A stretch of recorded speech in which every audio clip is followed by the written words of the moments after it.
तो सुग्रीव ने क्या कहा, नाथ बाली अरु मैं दो भाई, प्रीति रही कछु बरनी न जाई, माया सुत माया विते ही नाऊ, आवासो प्रभु हमरे गाऊं।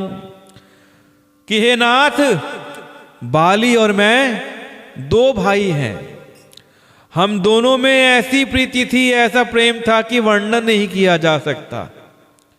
हे प्रभु, उस समय दानव का एक था दानव जिसका नाम था मैं दानव का एक पुत्र था जिसका नाम मायावी था। एक बार वो हमारे गांव में आ गया कि हमारे गांव में मैं दानव का पुत्र मायावी आ गया और उसने आधी रात को नगर के फाटक पर आकर पुकारा, ललकारा, और मेरा भाई बाली शत्रु की ललकार को सह नहीं सका और वह दौड़कर मायावी के पीछे दौड़ पड़ा। मैं भी भाई के संग संग पीछे दौड़ पड़ा। आगे आगे मायावी दौड़ रहा है, पीछे मेरा भाई बाली और उसके पीछे मैं दौड़ रहा हूं। और वो मायावी एक पर्वत की गुफा में जा घुसा। तब बाली ने मुझे समझाकर कहा कि तुम एक पखवाड़े तक मेरी बाट देखना। एक पखवाड़ा जो होता है, एक जो पक्ष होता है 15 दिन का होता है। एक मास में 2 पक्ष होते हैं, तो एक पक्ष तक मेरी बाट देखना, मेरी राह देखना। यदि मैं उतने दिनों में ना आऊं तो जान लेना कि मैं मारा गया। आगे क्या कहते हैं, आगे क्या होता है, आइए इसका दर्शन करते हैं। कि एक रात हमारे गांव में मैं दानव का पुत्र मायावी आया और आकर हमारे द्वार पर ललकारने लगा। मेरे भाई बाली से वो ललकार सुनी ना गई और वो दौड़ पड़ा। आगे आगे मायावी भाग रहा, पीछे पीछे मेरा भाई बाली और पीछे मैं भी दौड़ पड़ा। और वो मायावी एक गुफा में जाकर छुप गया, घुस गया। तब बाली ने मुझे समझाकर कहा कि तुम एक पक्ष तक मेरी बाट देखो, मेरी राह देखो, इंतजार करो। यदि मैं उतने दिनों में ना आऊं तो जान लेना कि मैं मारा गया। हे खरारी, मैं महीने भर तक वहां खड़ा रहा, अपने भाई बाली का इंतजार करता रहा। और वहां उस गुफा में से रक्त की एक बड़ी भारी धारा बह निकली। तब मैंने समझा कि उसने बाली को मार डाला। तब अब मुझे क्या लगा कि वो मुझे आकर भी मार डालेगा, मुझे भी मार डालेगा। इसलिए मैं वहां गुफा के द्वार पर एक पत्थर लगाकर, एक बड़ी सी चट्टान लगाकर, एक शीरा लगाकर भाग आया।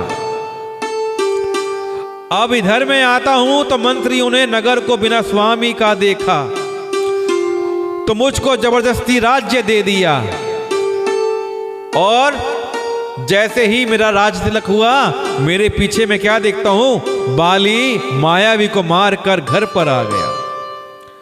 मुझे राज सिंहासन पर देखकर उसने जी में भेद चढ़ा दिया, बहुत ही विरोध माना, बहुत गुस्सा हो गया।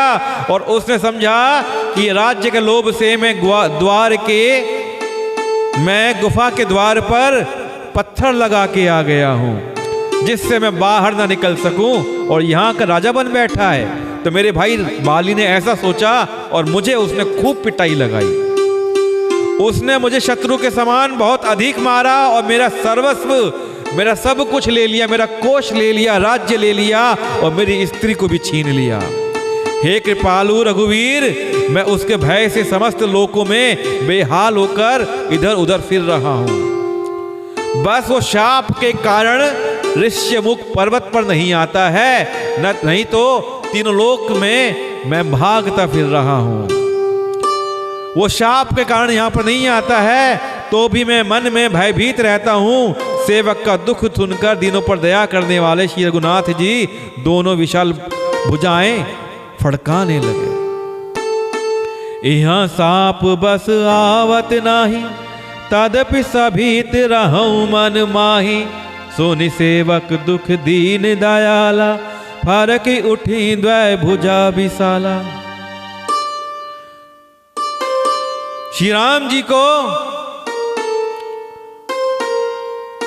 अपने सेवक का दुख जानकर गुस्सा आया। श्री रघुनाथ जी की दोनों विशाल भुजाएं फड़क उठी। राघव जी कहते हैं कि हे सुग्रीव, मैं एक ही बाण से बाली को मार डालूंगा, ब्रह्म और रुद्र की शरण में जाने पर भी उसके प्राण न बचेंगे। कि अगर बाली ब्रह्मा जी की शरण में भी चला जाएगा तो भी मारूंगा, रुद्र अर्थात भोलेनाथ की शरण में भी चले जाएगा तो भी मारूंगा। तो ब्रह्मा विष्णु महेश, उसने ब्रह्मा जी कह दिए, महेश कह दिए, अपनी बात नहीं की कि अगर मेरी शरण में आ जाएगा तो मैं उसे छोड़ दूंगा।